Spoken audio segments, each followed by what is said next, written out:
we talk about the qualities for senior roles in women, I don't see them very different than what you need for senior roles, whether it's male or female.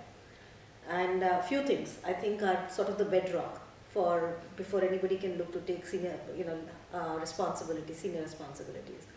One, of course, is team. The ability to rally the team, motivate the team behind your vision. The ability to deliver on results, right, and be able to drive success, in my mind, is almost not negotiable. And then, having a vision out there behind which the team can rally, and that's where the leadership comes in terms of anchoring your vision, aligning it to the organization vision, but at the same time making it real for the team. So sort of you connect the dots and you align your team behind the goal that you're looking to drive. So I would say those would be the top 2 or 3 things that come to mind. No different than what a male senior leader would need to focus on. I think both business and financial literacy, I would say, are very important, and they go hand in hand. The business literacy is more about understanding the context of what you do and connecting it with the larger picture. Why are you doing what you are doing? Whether you are leading a team of engineers, or whether you are leading a team of salespeople, I think the business acumen starts with the ability to connect the dots and be able to say, how does what I do and my team does fits with the larger picture? And the financial literacy is really making it real through numbers. So in my mind, both of them are very important. I associate financial literacy less with, do I need to be super quick with my numbers?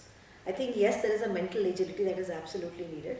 But it is more about, do you have a sense for the health of the operations? Do you understand what the pressure points are from a cost perspective, let's say?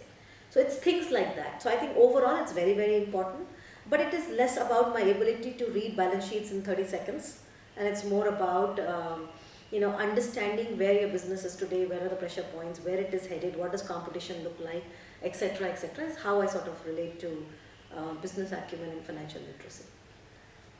In pockets, yes. In pockets, the perception does exist. But I think now I have also met enough men that are not equally comfortable with numbers.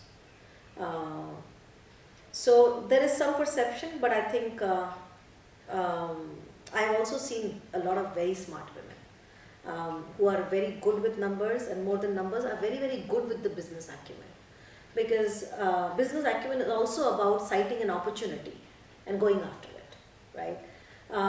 So yes, there is a perception, but I don't know if I would want to harp on it. I think the need is for us to inculcate a stronger sense of math and science and technology in our kids. Being good with numbers helps in life otherwise also. So to that extent, yes, I love numbers, and I would definitely like to encourage that in my kids. But I don't know if that perception will stay for long. As more and more women are coming up in professional worlds, and as more and more are, doing higher studies, I see less and less of that perception exist today than probably what it was 25, 30 years back.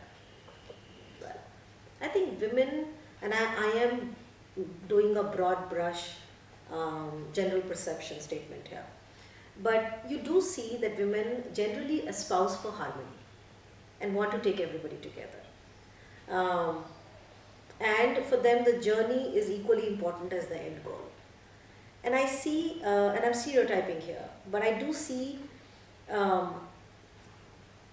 generally men are bigger risk takers and are more driven by the end goal, not as much by the journey. I think in the framework of business acumen, drive for results would be my number one. I think without that, you don't even have a seat at the table, right? The ability to deliver things is the bedrock. The ability to take your teams along with you is also absolutely the bedrock. The senior you go, the less you can do yourself. So those two I would completely say are not negotiable in that person. And then it becomes and then I would look at how can you integrate different point of views. If you are good at strategy and not good at execution, can you build a team that is very strong in execution and complement your skill set, and vice versa. So I think those are some of the traits that become increasingly important, because the roles as you go senior do become very complex, and no one person will have the strength in all of the areas. And that is where, as a leader, your ability to integrate different skill sets through different people on your team and be able to rally them behind like a one cohesive group starts to become very important. So I think I would probably order them in that fashion. Some of it happens by virtue of giving them independent roles. You know, some of these are initiatives that they have to run end to end, and that helps them get a full picture.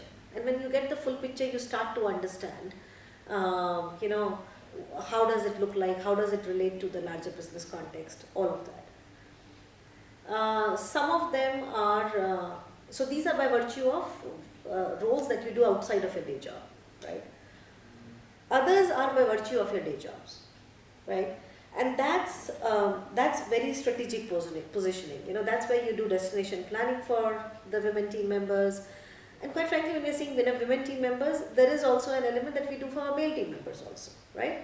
And that's very focused in terms of, hey, this person brings this to the table, but it'll be good for this person to be stretched sideways so that they can acquire more of a financial acumen, right? They have a better understanding of how the top line to bottom line flows for the company. Um, those are fewer in number, but then those are a lot more deliberate. And they take, for those positions and for those people, you plan out actively as a part of professional development, and that goes, a couple of years out. I think these two are there, but I think at the end of all of this, while all of this needs a larger ecosystem to come together, my counsel to most of the women has been just be curious. I think one of the things that I wish we would do less of is we are shy to ask a lot of questions. In general, I see, especially women that are younger in their career, very shy of asking questions. A, because they feel, is this their place to speak? Or am I going to come across as stupid, right? And I feel those are the hesitations that I would want the women folk to work upon. No question is a stupid question. Nobody has all the answers. But if we are willing to come out and ask 10 questions and put ourselves into the uncomfortable zone, the amount of understanding, the richness of perspective you get, and the ability to connect the dots helps us in every aspect of it, whether it is understanding business better, whether it is understanding the numbers better, or whether it is just understanding, what motivates your team better. So I would say, the organization needs to come together. Some of this work around financial acumen, building that, needs a lot more thoughtful planning. But then there are lots of small things that each one of the women team member can do by themselves.